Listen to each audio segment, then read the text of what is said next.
మరి ఈ దినమున మనము దేవుడు మన ఎడల చేసే గొప్ప కార్యములు, వాటి గురించి మనం కొన్ని లేఖనాల్ని పరిశీలిద్దాం. ఏ రీతిగా అంటే, మనలో మన కార్యములు జరిగించుకొనుటకు కొన్నిసార్లు మన శక్తి చాలదు. మన యొక్క కార్యములు జరిగించుకొనుటకు కొన్నిసార్లు మన యొక్క శక్తి చాలదు, మన యొక్క జ్ఞానము చాలదు. అర్థమవుతుందా? అలాగే మనతో ఉన్న వారు ఎందరున్నా కూడా కార్యములు సఫలం చేయుట కొన్నిసార్లు అసాధ్యం.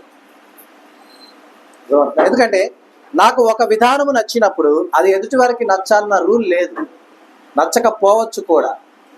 అర్థమైందా? మరి ఆ కార్యము నా దేవుని దృష్టికి అనుకూలమైనది అయి ఉంటే దేవుడు ఏం చేస్తాడమ్మ? దాన్ని సఫలపరుస్తాడు. అర్థమైందా? మరి మనలో చాలా ఆలోచనలు ఉంటాయి, చాలా విధి విధానాలు ఉంటాయి, మనోవేదనలు కూడా ఉంటాయి. వీటన్నిటిని కూడా మనము దేవుని యొక్క కృప ద్వారా మనము ఆయన యొక్క అధ్యక్షతన సమస్త కార్యములు జరిగించుకోవాలి అంటే కనుక మనకు దేవుని యొక్క అధ్యక్షత చాలా ముఖ్యం. అర్థమైందా? ఎలా అంటే మనము చూసినట్లయితే కనుక మరి ఇస్సాకు గారికి వివాహ విషయమై అబ్రహాము గారు తన యొక్క సేవకుడిని ఏం చెప్తాడమ్మా సేవకుడికి? నీవు పలానా చోటికి వెళ్ళు, అక్కడ నా బిడ్డ కొరకు తన భార్యను తీసుకొని రా అని చెప్తాడు. అయితే ఏం చెప్తాడు ఆయన? నీకు ముందుగా నా దేవుడు తన దూతను అంపును, నీ మార్గమంతా కూడా సరళమవును, కార్యము సఫలమవును అని చెప్తాడు. మరి ఆ యొక్క సేవకుడు వెళ్ళి ఒక చోట కూర్చున్నప్పుడు ఆ సేవకుడికి ఆమె కనపడ్డప్పుడు, ఆమె అని తెలిసినప్పుడు ఆ సేవకుడు ఏం చేస్తాడు తెలుసా? చెప్పండి, ఏం చేస్తాడు ఆయన? అక్కడ మోకరిల్లి, నా యజమానుడి దేవుడు అయిన నీకు నిజంగా కృతజ్ఞతాస్తుతులు చెల్లిస్తున్నాను అని ఆయన అక్కడ స్తుతులు చెల్లిస్తాడు. అర్థమైందా? కార్యము జరిగించుటకు ఎవరు వెళ్తున్నారు అనేది ముఖ్యం కాదు, ఎవరి అధ్యక్షతన జరగబోచున్నది అనేది ముఖ్యం. అర్థమైందమ్మా? ఇప్పుడు ఒక మంచి టీచర్ ఉంటారు, పిల్లలకి చక్కగా వారికి వచ్చిన ప్రతి ప్రశ్నను సరిగా అర్థం చేసుకొని సమాధానం రాయగలిగిన విధానం, ఆ ఎబిలిటీని అందించిన మంచి టీచర్ ఉన్నారనుకోండి, పిల్లవాడికి మంచి ఉత్తీర్ణత వస్తుందా రాదా? ఎవరు రాశారు అనేది ముఖ్యం కాదు, ఎవరి అధ్యక్షతన రాశారు అనేది ముఖ్యం. అర్థమైందా? తెలిసిన ప్రశ్న కనపడితే సమాధానం రాయకుండా వస్తామా? రంగా. అలాగే మన జీవితాల్లో మనం పొందుకోవాలనేవి చాలా ఉంటాయి, ఆ పొందుకోవాలనేవి ఆటంకాలు అనేకం ఉంటాయి. అలాగే మన కార్యములు మనం జరిగించాలనుకునేవి చాలా ఉంటాయి. వీటన్నిటినీ కూడా సఫలపరుచుకోవాలి అంటే కేవలము దేవుడు మనకు తోడుగా ఉంటేనే జరుగుతాయి. మరి ఆ లేఖనాల్ని మనము పరిశీలిద్దాం. మొదటగా చూడండమ్మా, యెషయా గ్రంథము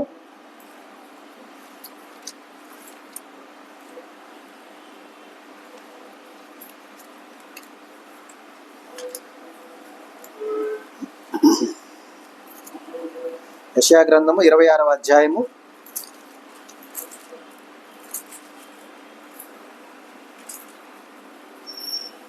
12వ వచనం చూడండమ్మా. యెషయా గ్రంథము 26వ అధ్యాయము 12వ వచనం. యెహోవా, నీవు మాకు సమాధానం స్థిరపరచుదువు, నిజముగా నీవు మా పక్షము నుండి మా పనులన్నిటినీ సఫలపరచుదువు. చూడండి, యెహోవా నీవు మాకు సమాధానము స్థిరపరచుదువు, నిజముగా నీవు మా పక్షమున నుండి ఏం చేస్తున్నారమ్మా? మా పక్షమున నుండి మన పనులన్నింటినీ ఏం చేస్తున్నారు? సఫలపరుస్తున్నారు. ఏ నరుడికి వీలు కాదమ్మా, గమనించండి. అర్థమవుతుందా? ఈ లోకంలో ఘనత వహించిన వారైనా సరే వారికి కూడా జరగని పనులు అనేకం ఉన్నాయి.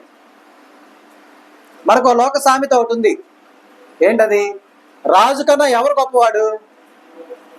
ఎవరు గొప్పవాడు? రాజు కన్నా మొండివాడు గొప్పవాడు. ఎందుకంటే మొండివాడితో రాజు ఏం చెప్పలేడు. అరే నువ్వు కనుక ఈ పని చెబితే 1000 కొరడా దెబ్బలంటే ఆ కొట్టుకో, ఇంకో 1000 కొట్టుకో కావాలండి, నేను చేయను అంటాను అంతే. అర్థమైందా?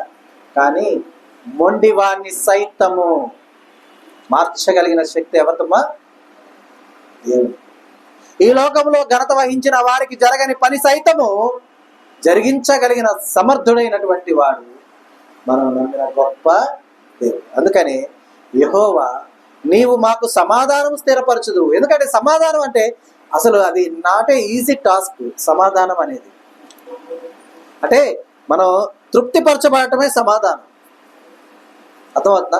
మన యొక్క ఆలోచన విధానాలు, మన యొక్క అవసరతలు, మన యొక్క కోరికలు ఇవన్నీ కూడా కలిసి ఉన్నప్పుడు వీటన్నిటిని కూడా సమపాలలో సమకూర్చుట అనేది ఏ నరునికి కూడా సాధ్యమయ్యే విధానం కాదు. కానీ దేవుడు ఏం చేస్తున్నాడు? సమాధానమును స్థిరపరుస్తున్నాడు. అంటే నీ సంతోషాన్ని ఎల్లవేళ నీతో ఉండుటకు ఆయన సిద్ధం చేస్తున్నాడు సమస్తమును. అలాగే ఇంకా మన పక్షమును ఉండి ఏం చేస్తున్నాడమ్మా? మన పనులన్నింటినీ కూడా చక్కదిద్దుతున్నాడు.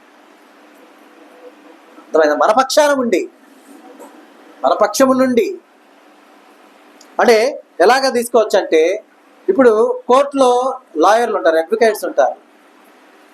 అక్కడ ఎదురెదురుగా ఇద్దరు ఉంటారు. వారిద్దరి పక్షాన మాట్లాడేది ఎవరు? వాళ్ళే మాట్లాడుకుంటారు ఫోన్లో ఉండి.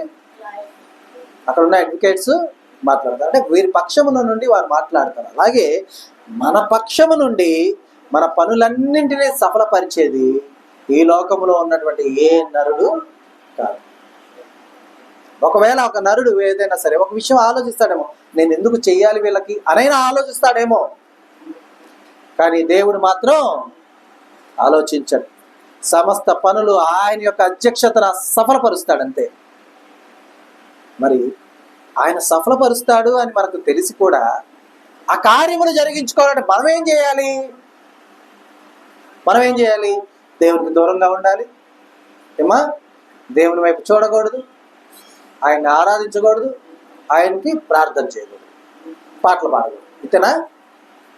ఇదేనా? కాదు. ఆయన్ని అనుక్షణము ఆరాధించుచు, ఎల్లవేళ్ళ కొనియాడుచు, ఎప్పుడు ఆయనకు స్తుతియాగములు అర్పించుచు, ఆయన స్తుతించుచు, మహిమపరచు మనం ఉండాలి. ఎందుకంటే మనము మన వల్ల కాని పని ఎవరన్నా మనకు చేస్తే మనము ఎంతో కృతజ్ఞతతో ఏం చెప్తామా? థ్యాంక్స్ అని చెప్పి వారు చేసిన మేలుని గుర్తుపెట్టుకుంటామా? మర్చిపోతామా? మర్చిపోయే వాళ్ళు కూడా ఉన్నారు, లేరా? ఉన్నారు. కానీ నిజంగా గుర్తుపెట్టుకున్న వారు వీరి ఆపద సమయంలో వారు వస్తారా రారా? దేవుడికి ఏ ఆపద సమయం రాదు, కానీ మన ఆపద సమయమే మనకు వచ్చిన మరలా ఆయన ఇస్తారు. అర్థమవుతుందా? కానీ నిజంగా చెప్పండి, మనమందరం మనకు చేసిన మేల్ని మర్చిపోయేవారమా? గుర్తుంచుకునేవారమా? నిజంగా చెప్పాలి. మర్చిపోయామా? గుర్తుంచుకున్నామా? నాకేం అర్థం కాదు. గుర్తుంచుకునేవారమేనా?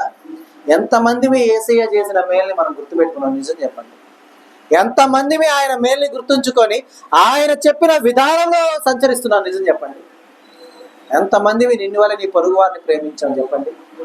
ఎంతమంది మనము పూర్ణ హృదయంతో, పూర్ణ ఆత్మతో, పూర్ణ వివేకముతో మన దేవుడైన యెహోవాని గణపరుచుకుంటున్నాం, మహిమపరుచుకుంటున్నాం, ఆరాధించుకుంటున్నాం, సేవిస్తున్నాం, ప్రేమిస్తున్నాం? చెప్పండి. లోకపరమైన ఇబ్బంది కలిగిన వెంటనే మనం ఆ లోకపరమైన ఆలోచనలోనే మునిగిపోతాం, కానీ దేవుణ్ణి గుర్తుంచుకునేవారుగా మనం ఉంటున్నామా? ఆయన చేసిన త్యాగము, ఆయన కార్చిన రక్తము జ్ఞాపకం ఉంచుకుంటున్నామా? ఆలోచించండి. మనకేదన్నా బాధ కలిగింది, దేవుడికి అది వ్యతిరేకమైన పని, దేవునైనా విడవడానికి సిద్ధంగా ఉంటాం, కానీ బాధను విడవడానికి సిద్ధంగా ఉన్నామా? ఆ పని మనకు కావాల్సిన దాన్ని విడవడానికి సిద్ధంగా ఉన్నామా? కాబట్టి ఫస్ట్ మనం కృతజ్ఞత కలిగిన వారుగా మనం ఉండడానికి ముందుగా మనల్ని మనం మలుచుకోవాలి. ఎందుకంటే దేవుడు మన పనులన్నీ కూడా మన పక్షమున ఉండి ఆయన చేస్తూ ఉంటే ఆయనకి ఏం అవసరం అమ్మా? సఫలపరచడానికి అవసరం ఉందా? ఆయనకి లేదుగా. కాబట్టి గమనించాలి. అయితే మనం ఎలా ఉండాలి, మనం ఏం చేయాలి అనేది చూడండి అమ్మా. 57వ కీర్తన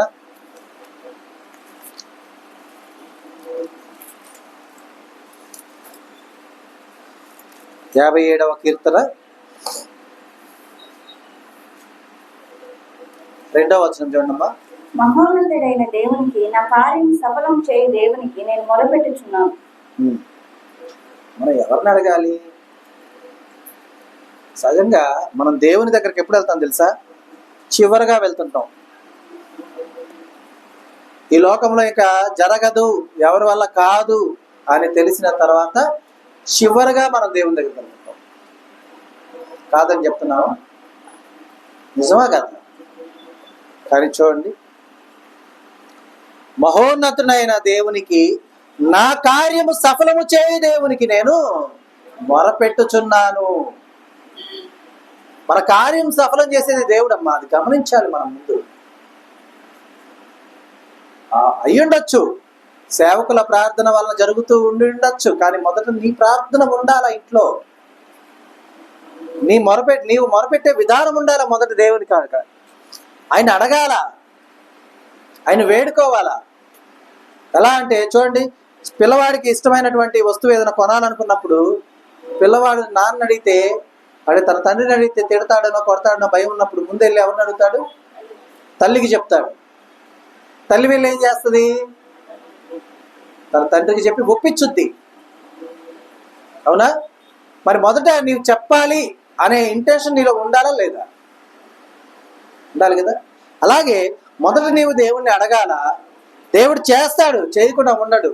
ఒకవేళ దేవుడికి నా ప్రార్థన యోగ్యమైందో కాదో అనే అనుమానం నీలో ఉన్న ఎడల నీవు నీ సేవకుని సంప్రదించి వారితో చర్చించటం, వారితో ప్రార్థన చేయించుకోవడంలో తప్పు లేదు.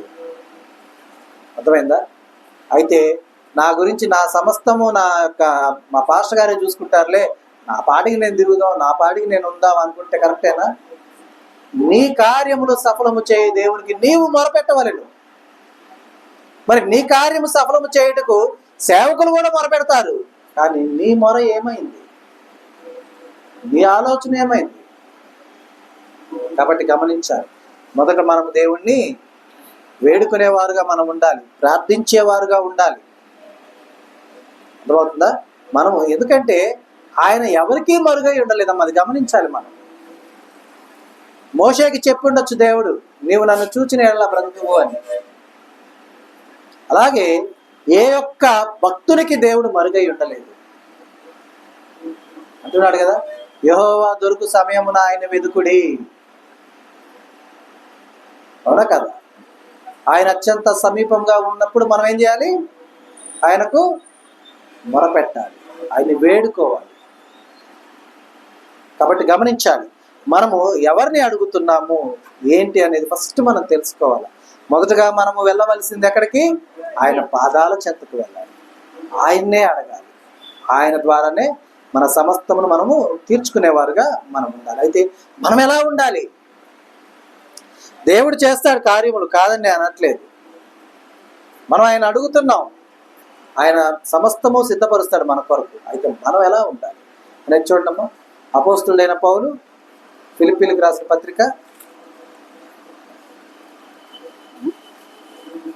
అపోస్తుడైన పౌలు ఫిలిప్పీలకు రాసిన పత్రిక 2వ అధ్యాయము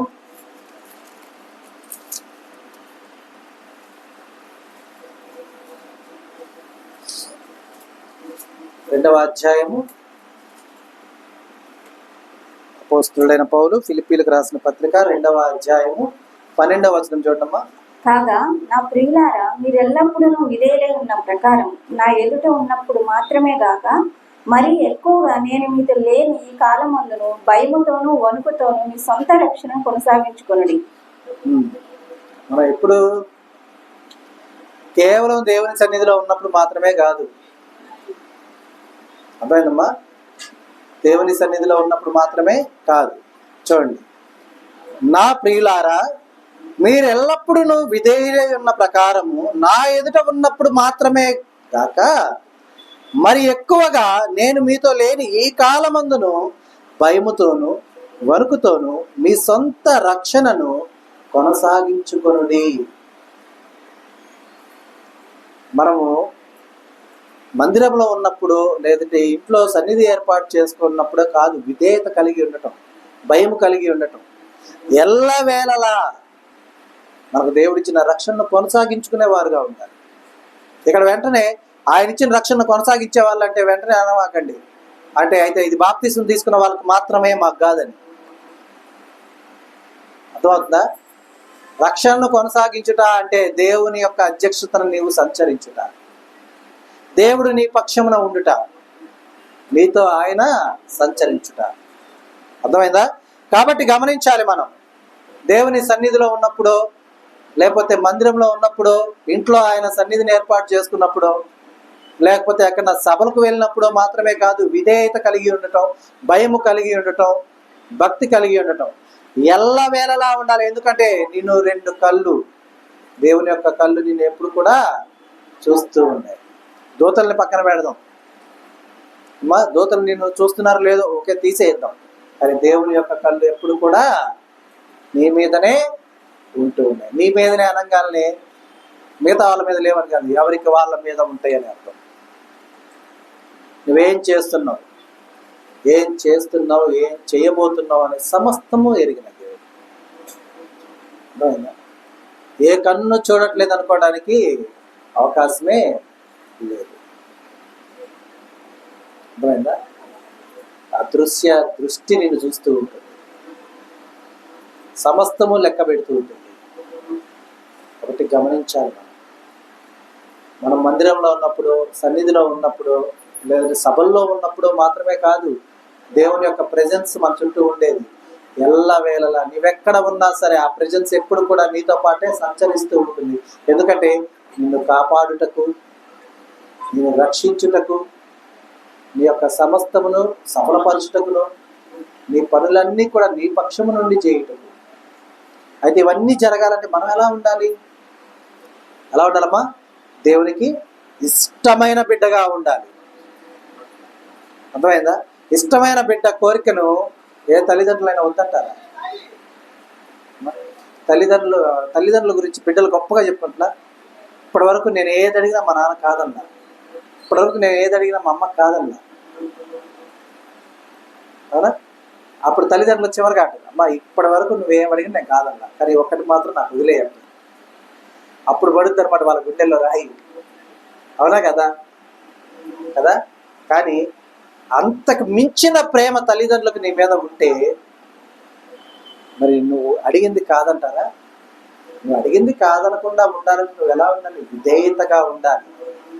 ప్రేమ వాత్సల్యతలు నిరంతరం పొందుకునేటటువంటి యోగ్యత కలిగిన వారుగా ఉండాలి. నీ కొరకే సమస్తము వారు చేస్తారు, వారు చేయాలి అనుకునే విధంగా, వారు ఉండే విధంగా నీవు జీవించాలి. అందుకనే కదా దేవుడు అంటారు, చిన్నపిల్లలారా నీ తల్లిదండ్రులకు ప్రభువుకు వలె నీ తల్లిదండ్రులకు ఏమై ఉండమంటారు? విధేయులై ఉండుడి. ఎవరికి వలె? ప్రభువుకి ఏ విధంగా ఉంటారో ఆ విధంగా తల్లిదండ్రులకు విధేయులై ఉండుడి. అలాగే మనం కూడా దేవునికి విధేయులమై ఉన్నప్పుడు మన కార్యములన్నీ కూడా ఆయనే మన పక్షము నుండి జరిగిస్తాడు. జరగకుండా ఉంటుందా? జరగకుండా ఉంటుందా? ఉంటుందా? ఇప్పుడు నేను వెళ్తే జరిగే పనులు కొన్ని ఉంటాయి, మీరు వెళ్తే జరిగే పనులు కొన్ని ఉంటాయి. అర్థమైందా? నేను వెళ్ళినా జరగని పనులు అనేకం ఉంటాయి, మీరు వెళ్ళినా జరగని పనులు అనేకం ఉంటాయి. మరి అంటే కొన్ని జరిగించడం గొప్ప, అనేకం జరిగించడం గొప్ప? అనేకం జరిగించాలంటే ఎవరు వెళ్ళాలి? వాటిని శాసించగలిగిన వారు వెళ్ళాలి. అర్థమైందా? ఈ సర్వ సృష్టిలో సర్వాన్ని శాసించగలిగినటువంటి శక్తి ఎవరికి ఉంది? దేవుడికి మాత్రమే ఉంది. కఠినల హృదయం సైతము ద్రవీభవింపజేయగలిగినటువంటి శక్తివంతుడు. కొండలాంటి బండలాంటి మొండి హృదయాలని ఆయన ఏం చేయగలమ్మా? కరిగించగలడు. కాబట్టి ఆయన మన తోడుగా ఉండాలమ్మా, ఆయన మన వెంట ఉండాలి. ఈ లోకంలో ఉన్నటువంటి ఘనత వహించిన వారో, లేకపోతే బాగా ధనవంతులో, లేకపోతే ఎవరో మనకు ఫ్రెండ్ అయితే గొప్ప ఏం లేదు. వాడి భూమి మీద ఉన్నంత వరకే మనకు ఘనత ఉంటుంది, గొప్పతనం ఉంటుంది. అర్థమవుతుందా? కానీ యుగ యుగాల శాశ్వత జీవితం కలిగిన దేవుడు మన పక్షాన ఉంటే లోకపరమైన మర్యాద ఉండని ఉండకపోనివ్వండి, కానీ దేవుని యొక్క గ్రంథంలో నీ పేరు ఉంటుందా ఉండదా? ఉండదమ్మా? ఉంటుంది. నీకు ఇష్టమైన దాన్ని నీకు అంటే నీకు ఏదైనా ఇబ్బంది కలిగించేదే అయి ఉంటుంది, అది దాన్ని దేవుడు నీకు అనుకూలంగా మలుస్తాడా లేదా? మలుస్తాడు. కాబట్టి మనం దేవునికి ఎప్పుడు కూడా విధేయత కలిగిన వారుగా మనం ఉండాలి. అలాగే చూడమ్మా, పేతురు రాసిన మొదటి పత్రిక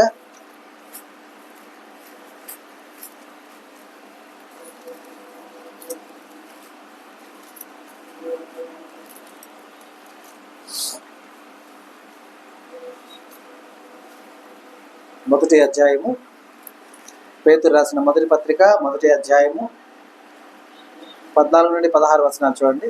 నేను పరిశుద్ధుడై ఉన్నాను కనుక మీరును పరిశుద్ధులై ఉండురని రాయబడి ఉన్నది. కాగా మీరు విధేయులకు పిల్లలై మీ పూర్వపు అజ్ఞాన దశలో మీకుండిన ఆశలను అనుసరించి ప్రవర్తింపక మిమ్మల్ని పిలిచిన వాడు పరిశుద్ధుడై ఉన్న ప్రకారం మీరును సమస్త ప్రవర్తన యందు పరిశుద్ధులై ఉండు. మనం ఇంకొకటి ఎలా ఉండాలి?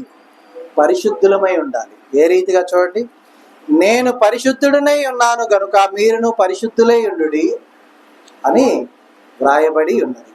కాగా మీరు విధేయులకు పిల్లలై మీ పూర్వపు అజ్ఞాన దశలో మీకుండిన ఆశలను అనుసరించి ప్రవర్తింపక. అజ్ఞాన దశలో ఉన్న ఆశలు, జ్ఞాన దశలో కాదు, గమనించండి. అజ్ఞాన దశలో ఉన్న ఆశలు అంటే అర్థం తెలుసా? అంటే చిన్న పిల్లవాడు, అంటే దోగాడే పిల్లవాడు కత్తి అడగటం అనమాట. అజ్ఞాన దశ అంటే ఏంటి? వాడికి అసలు జ్ఞానం లేదు, దాన్ని ఎలా ఉపయోగించాలో తెలియదు. ఆ సమయంలో పిల్లవాడు కత్తి కానీ నిప్పు కానీ అడిగితే మనం ఇస్తామా? కాబట్టి ఆ యొక్క అజ్ఞాన దశలో ఉన్నటువంటి ఆ యొక్క ఆలోచనలు తీసివేసి, ఆ ఆశలను తీసివేసి జ్ఞానాన్ని పొందాలి.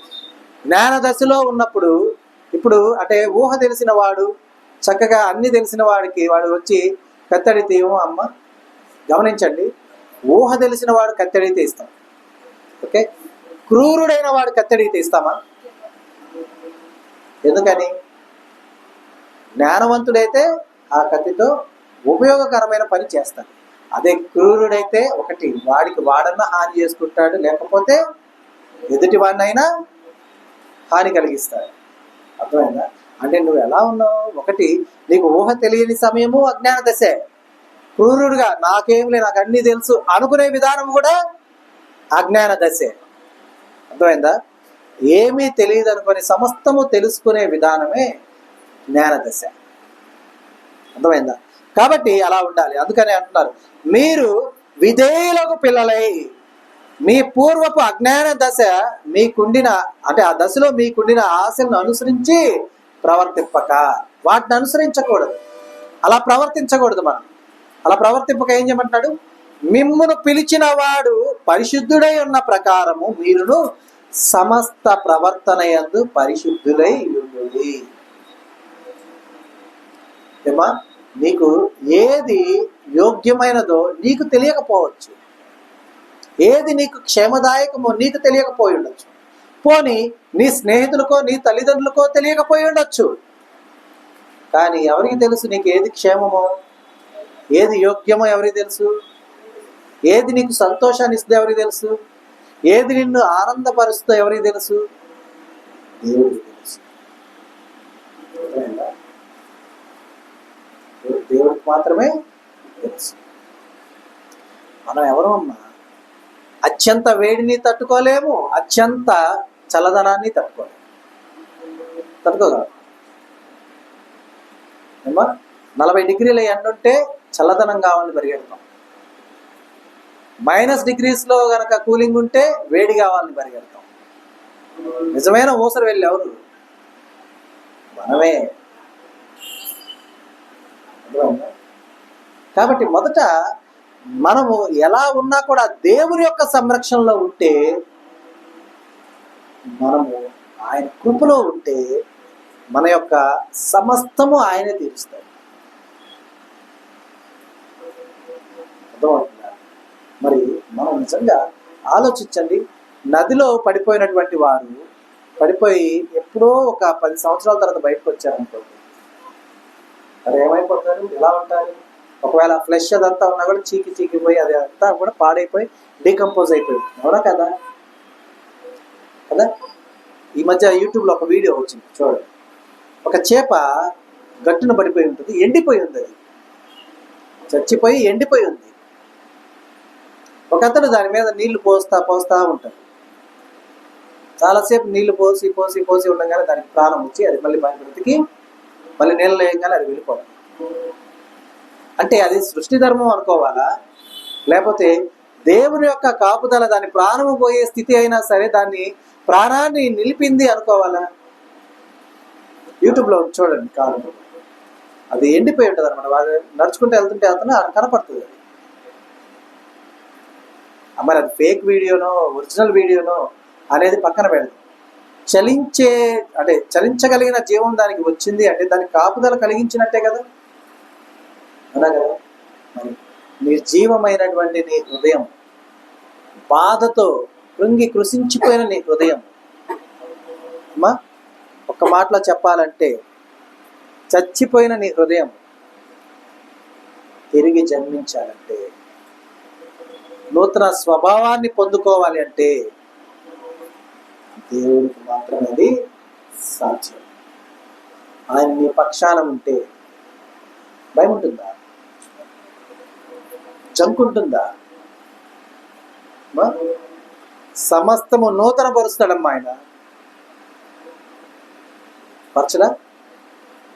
అనగా కాగా ఎవరైనా క్రీస్తునందున్న ఎడల మరెవరు నూతన సృష్టి, పాతం ఏమైపోయినాయి, గతించిపోయినాయి, ఇవిగో అన్ని కూడా క్రొత్తవాయిలు. గమనించాలి. కాబట్టి మన యొక్క అజ్ఞాన దశలో మనకు ఉన్నటువంటి ఆ యొక్క ఆశలు ఏమున్నాయో మనం ఒకసారి ఆలోచించుకోవాలి. గమనించండి, మనం కనుక ఒకసారి వెనక్కి తిరిగి మన జీవితాన్ని మనం చూసుకుంటే కొన్ని సందర్భాలు మనకు సంతోషాన్ని ఇచ్చే ఉంటాయి, కొన్ని సందర్భాలు మనల్ని వెక్కిరించే ఉంటాయి, కొన్ని సందర్భాలు నేనేనా అని మనల్ని మనమే అవమానపరుచుకునే విధంగా ఉంటూ ఉంటాయి. కాబట్టి అజ్ఞాన దశను విడిచిపెట్టి మనము దేవుని యొక్క ఆయన పిలిచిన పిలుపుకి మనము సరైనటువంటి పరిశుద్ధులుగా మనం ఉన్నప్పుడు, మన ప్రవర్తన అంతా కూడా మార్చుకున్నప్పుడు దేవుడు మన పక్షాన నడిచేవాడుగా ఉంటాడు. ఆ రీతిగా కనుక ఆయన నడుస్తూ ఉంటే, మనకు తోడుగా ఉంటే ఆయన ఏం చేస్తాడో తెలుసా? చూద్దాం. నిర్గమకాండ గ్రంథము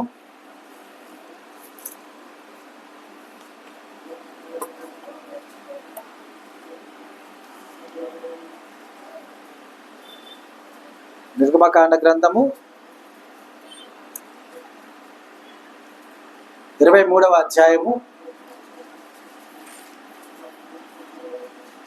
నిర్గమకాండ గ్రంథము 23వ అధ్యాయము 20వ వచనం చూడమ్మా. ఇదిగో త్రోవలో నిన్ను కాపాడి నేను సిద్ధపరిచిన చోటుకు నిన్ను రప్పించుటకు ఒక దూతను నీకు ముందుగా పంపుచున్నాను.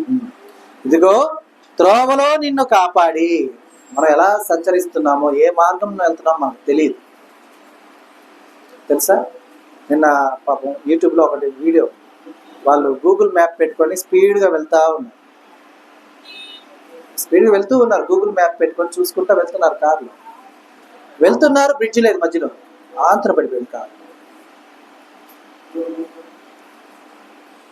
పడిపోయింది ఆ గుంటలో. అంటే బ్రిడ్జ్ కన్స్ట్రక్షన్లో ఉన్న బ్రిడ్జ్ అది, మరి కన్స్ట్రక్షన్లో ఉన్న బ్రిడ్జ్ అంటే చీకట్లో తీసిన వీడియో అది. కన్స్ట్రక్షన్లో ఉందో లేకపోతే బ్రేక్ అయిపోయిందో బ్రిడ్జ్ అంటే కూలిపోయిందో తెలియదు, కానీ ఆ గూగుల్ మ్యాప్ పెట్టుకొని వాళ్ళు స్పీడ్గా వెళ్తూ అలా పడిపోయే వీడియో వరకు రికార్డ్ అయిందనమాట ఆ వెహికల్లో. మరి మార్గము మన చుట్టూ ఉన్న మార్గము మనల్ని ఎంత సంరక్షిస్తుందో మనకు తెలియదు, కానీ మనకు ముందుగా దూత వెళ్తూ ఉంటే సంరక్షణ మనదే. నిటారుగా ఉన్న కొండ మీదకి అర్ధరాత్రి ప్రయాణం చేసింది. ఆ దారిలో చెప్పాను కూడా, ఆల్రెడీ మీతో పంచుకున్నాను. 7 దాటిన తర్వాత ఆ రోడ్లోకి ఎవ్వరూ వెళ్ళరంట. ఆ రోడ్లో మా ప్రయాణం, ముందు వెనక ఏ వెహికల్స్ లేవు. ఆ కొండ మీదకి ఇట్లా తిరగగానే ఎదురు జుట్టు అంతా అట్లా విరబూసుకొని చేతిలో అట్లా బాటిల్స్ ఏరుకునే అతను పిచ్చివాడు కనపడ్డాడు. అక్కడ పెద్ద కేకేసాడు, పెద్దగా అంటే కనపడటం ఎట్లా అంటే, మనం హర్రర్ సినిమాస్ చూస్తున్నప్పుడు మనం ఏమి లేదనుకున్నప్పుడు సడన్ గా ఒక ఫేస్ వచ్చి మొహాలు కనపడుతుంది కదా, అట్లా కార్ హెయిర్ అంటే హెయిర్ పిన్ కర్వ్ అనమాట అది. ఆ తిరగగానే ఎదురుకుండేసరికి పెద్ద కేక వేశాడు. అంటే ఇట్లా నిలువుగా ఉన్నటువంటి ఆ రోడ్డు మరుసటి రోజు పొద్దున బయలుదేరి వచ్చేటప్పుడు ఎక్కడ మనం నడిస్తేనేమి, ఎడారి త్రోవలో ఉంటేనే, తెలియని మార్గంలో ఉంటేనేమి, మన ముందు నడిచేది ఎవరు? దేవుడు కదా. మరి మన మార్గమునకు ముందు దేవుడు వెళ్తూ ఉంటే మనకేంటమ్మా ప్రాబ్లం? మనకేంటి కష్టం? మన సమస్తము ఆయనకు అప్పచెప్పినప్పుడు, సర్వము ఆయన దై ఉన్నప్పుడు హాని కలుగుతుందా? కలుగుతుందా? కలుగుతుంది. ఒకటి గమనించాలి, మనం వెళ్ళే మార్గం ఏంటో మనకు తెలియదు, ఎలా సంచరిస్తున్నాం మనకు తెలియదు, మన ప్రవర్తన ఏంటో మనకు తెలియదు, మన ఆచరణ ఏంటో మనకు తెలియదు. అయితే వీటన్నిటి కూడా సరి చేయగలిగిన దేవుడు మనకు తోడుగా ఉంటే తన దూతని మనకు ముందుగా పంపి సమస్తమును సరళం చేసే గొప్పది. అంతేకాదు, కొన్ని సందర్భాల దేవుడు అంటాడు, నీకు ముందుగా నేను మిడతల్ని పంపిస్తాను, నీకు ముందుగా నేను పురుగుల్ని పంపిస్తాను, నీవు వెళ్ళు సమయానికి అక్కడ ఎవరూ లేకుండా వారిని అవి తరిమి కొడతాయి. మరి చెప్పలేదా దేవుడు మోషే గారితో? కాబట్టి మనం భయపడే వారిగా ఉండకూడదు, ఆలోచించాలి. మనం నా దేవుడు నా పక్షమున ఉండగా నాకు ఇష్టమైనది, శ్రేయస్కరమైనది సమస్తము ఆయన చేస్తాడు. ఆయన అధ్యక్షతకు, ఆయన ఇష్టానికి నా జీవితాన్ని విడిచిపెడితే నా జీవితం ఎలా ఉంటుంది తెలుసా? నీవు ఊహించని సంతోషం ఎప్పుడు నీ వెంటే, కల్లో కూడా ఊహించలేవు అంతటి ఆనందకరమైన జీవితాన్ని. అంతటి ఆనందకరమైన జీవితాన్ని నీకు ఇవ్వడానికి దేవుడు ఏం చేస్తాడో తెలుసా? ముందుగా దూతను పంపిస్తాడు, కానీ ఏం చేస్తాడో తెలుసా? నీ సంతోషానికి, నీ ఆనందానికి, నువ్వు ఎప్పుడు కూడా ఉల్లాసంగా ఉత్సాహంగా ఉండడానికి దేవుడు ఏం చేస్తాడో చివరిగా చూద్దాం. చూడండమ్మా, యెషయా గ్రంథము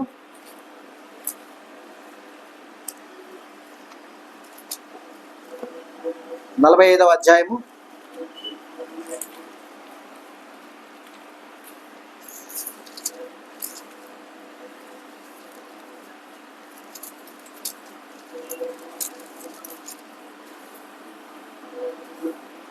45వ అధ్యాయము 2వ వచనం చూడమ్మా. నేను నీకు ముందుగా పోవచ్చు, మెట్టగానున్న స్థలములను సరళం చేసేదను, ఇత్తడి తలుపులను పగలగొట్టేదను, ఇనుప గడియలను విడగొట్టేదను.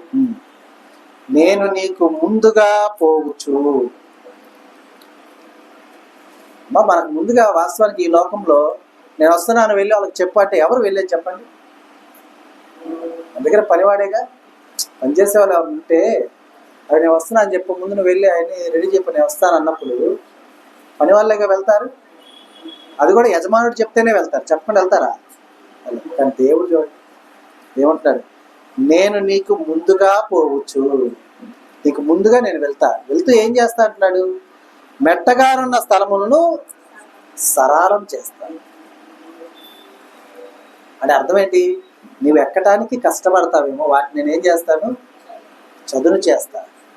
అంటే నువ్వు ఆయాస పడకుండా, ప్రయాస పడకుండా, నీవు అధిరోహించలేవు అనేటటువంటి సమస్తమును కూడా సులువుగా నీవు వెళ్ళు మార్గము వలె చేస్తాను అని చెప్తున్నాడు. అలాగే ఇంకా ఏం చేస్తున్నాడమ్మా? ఇత్తడి తలుపులను పగలగొట్టేదను, ఇనుప గడియలను, అంటే ఆటంకపరిచే బంధకాలు ఏమైతే ఉన్నాయో, నీకు ఇబ్బంది కలిగించేవారు అడ్డుగా ఎవరైతే ఉన్నారో వారి హృదయం ఎంత గట్టిదైనా సరే, ఇత్తడి తలుపు అయినా సరే, ఇనుప గడి అయినా సరే ఏం చేస్తా అంటున్నాడు? ఇత్తడి తలుపులను పగలగొట్టేదను, ఇనుప గడియలను విడగొట్టేదను. ఎందుకని? పేరు పెట్టి నిన్ను పిలిచిన ఇజ్రాయేలు దేవుణ్ణైనా యెహోవాను నేనే అని నీవు తెలుసుకున్నట్లు. ఇక్కడ చూడండి చక్కని మాట, అంధకార స్థలములలో ఉంచబడిన నిధులను, రహస్య స్థలములోని మరుగైన ధనమును నీకు ఇచ్చేదను. ఇక్కడ ఎందుకు దేవుడి మాట చెప్పాడు తెలుసా? నీ సంతోషము అంధకారమయమై ఉండొచ్చు, నీకు కనపడకపోవచ్చు. నీ ఆనందము రహస్యమందు దాయబడి ఉండొచ్చు. వాటన్నింటినీ కూడా నీ కన్నుల ఎదుట ఉంచుతాను. ఎందుకంటే సహజంగా నరుడు ఏమేమి ఉంటే సంపద సంతోషం అనుకుంటాడమ్మా? ధనము అమ్మా, అంతేనా? ఆస్తిపాస్తులు ఉంటేనే సంతోషం అనుకునే వాళ్ళు ఉన్నారా లేదా? అందుకనే దేవుడు వాటితో పోల్చి చెప్తున్నాడు, అంతకు మించిన ఆనందాన్ని ఇస్తా అంటున్నాడు. నీకు అడ్డుగా ఎవరు నిలవరు, నేను నీ పక్షమున ఉన్నాను. ఏ శత్రువు కూడా నీ ముందు నిలవజాలడు. నీకు విరోధముగా రూపింపబడిన ఏ ఆయుధము కూడా వర్తిల్లుద్దా? వర్తిల్లు. అయితే ఎవరు మన పక్షాన ఉంటే? దేవుడు మన పక్షాన ఉంటే. ఆయన మన పక్షాన ఉంటే మనం ఏం చేయాలి? చక్కగా లోకంలో తిరుగుతూ, మాట్లాడుచు, తాగుచు, అంతేనా? మన ఇష్టానుసారంగా జీవిస్తూ, తల్లిదండ్రులకు అవిధేయులై, అమ్మా, అంతేనా? దేవునికి ఇష్టమైన బిడ్డలుగా మనం ఉండాలి. దేవుని కృపలో నిరంతరము ఎదిగేవారుగా మనం ఉండాలి. ఆయన ప్రేమ వాత్సల్యతను మనం ఎప్పుడు కూడా పొందుకునేవారుగా మనం ఉండాలి. అప్పుడు మాత్రమే మనము సంతోష సమాధానాలతో మనము జీవిస్తాం, ఆనందంగా మనం ఉంటాం. మన అవసరత ఏంటో దేవుడికి మాత్రమే తెలుసమ్మా. ఎందుకంటే నువ్వు అడగక్కర్ల దేవుడికి నువ్వు ఇష్టమైన బిడ్డగా ఉంటే ఆయన అవసరాలు తీర్చి ఆత్మీయుడై ఉంటాడు.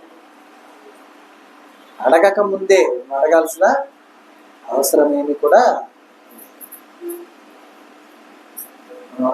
మనం ఈ లోకంలో ఉన్న వారిని అడుగుతుంటాం, వేధిస్తుంటాం, ప్రాధేయపడుతూ ఉంటాం, అవునా కదా? ప్రయాసపడుతుంటాం.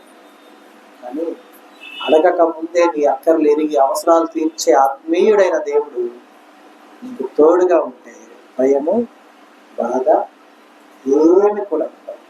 కాబట్టి అంత గొప్ప దేవుడిని మనం సరైన మార్గంలో ఆయన్ని అనుసరించచ్చు, ఆయన అర్థం చేసుకొని ఆయన బిడ్డలుగా మనం ఉన్నప్పుడు ఆయన సంతోషాన్ని మనం ఆయనకి ఇచ్చేవారుగా ఉంటే మన సంతోషాన్ని ఆయన రెట్టింపు చేసే దేవుడుగా ఉంటాడు. కాబట్టి మారు మనసుకు తగిన ఫలము మనం ఫలించి దేవుని బిడ్డలుగా ఆయన యొక్క రాజ్యంలో వారసులుగా మనం అందరం ఉండుటకు చారిన జ్ఞానమును దేవుడు మనకు దయచేయును గాక. ఆమేన్. దేవునికి స్తోత్రాలు. దేవుడు తన వాక్యమును దీవించును గాక. ఈ దినము దేవుడు మనకు అనుగ్రహించిన తన సత్యవాక్కును బట్టి దేవునికి కృతజ్ఞతాస్తుతులు చెల్లిస్తున్నారు.